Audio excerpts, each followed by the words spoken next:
So you've booked your flights, you've booked your hotel, chosen your favourite beach cosy, and you're all ready for your hauls. But before you actually step off that plane, there are a few unwritten tips and rules you really need to know, including one thing you definitely do not do in a Greek bathroom. So let's do it. Not the one thing you don't want to be doing in a Greek bathroom. No. So, kicking things off with a massive cheat code for getting into all of the top tourist sites in all of Greece for absolutely nothing, for free. And yet, that's going to include the Parthenon and the Acropolis as well. You see, it's all down to specific dates throughout the year. And these include every first and third Sunday of every month between beginning of November and the end of March, plus specific dates also in March, April, May, September, and even October. So that's not bad for the first tip, is it? I'll stick the dates in the description down below. Now, let's talk very briefly about Sundays. Greece is a pretty religious country, and Sundays therefore are pretty sacred throughout all of Greece. And that's going to mean almost every single supermarket and every single chemist is going to be closed on that day, even in Athens and even in the biggest islands. Oh yeah, even ATMs can actually run out of cash on a Sunday because, well, they haven't been filled since Friday.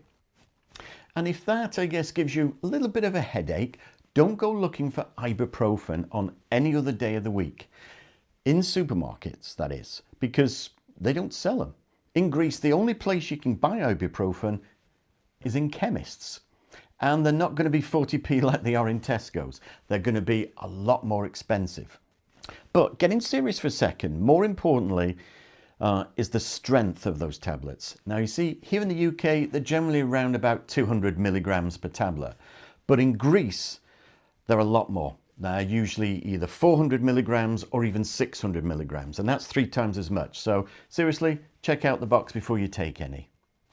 Now next up is the one thing I guess that still catches people out, and that is the plumbing.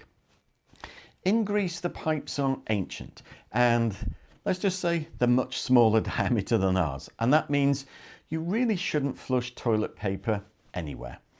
It generally goes in the bin provided. Now I know that perhaps feels a bit wrong, but trust me, take it from experience here. A blocked pipe in either your hotel room, apartment or restaurant, everyone just saw you come out of, is something you don't want. Trust me, as I said. But here's the real save the day move. Greek toilets in places to eat and drink, particularly in busy places, can actually often run out of toilet paper by midday. So my advice, daft as it sounds, always carry a packet of pocket tissues with you.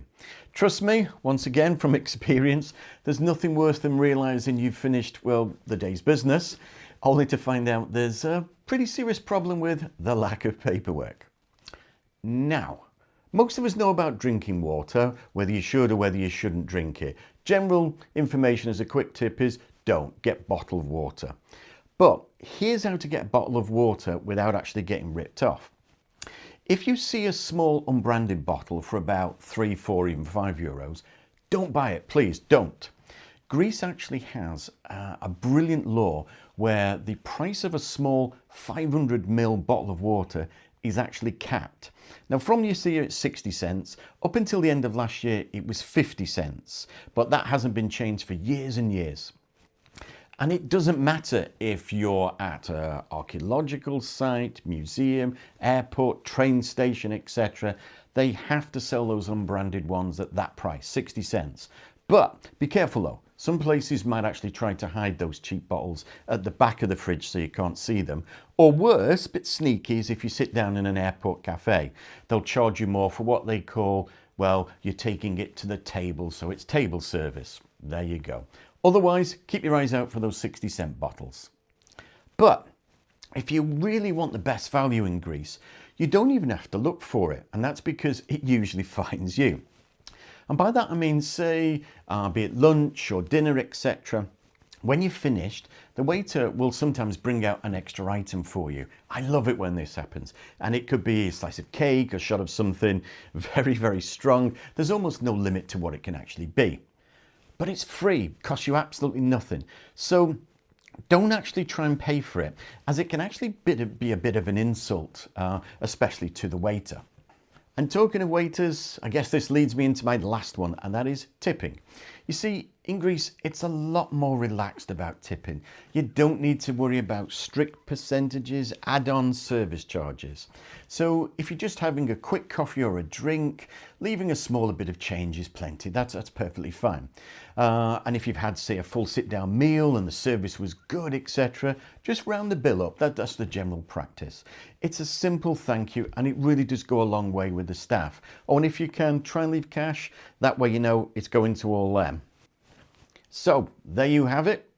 If you found the video helpful, give it a thumbs up and subscribe, as it really generally does help our channel to grow and make more videos for you. So there you have it. Thanks so much for watching, and as always, I'll see you in the next one.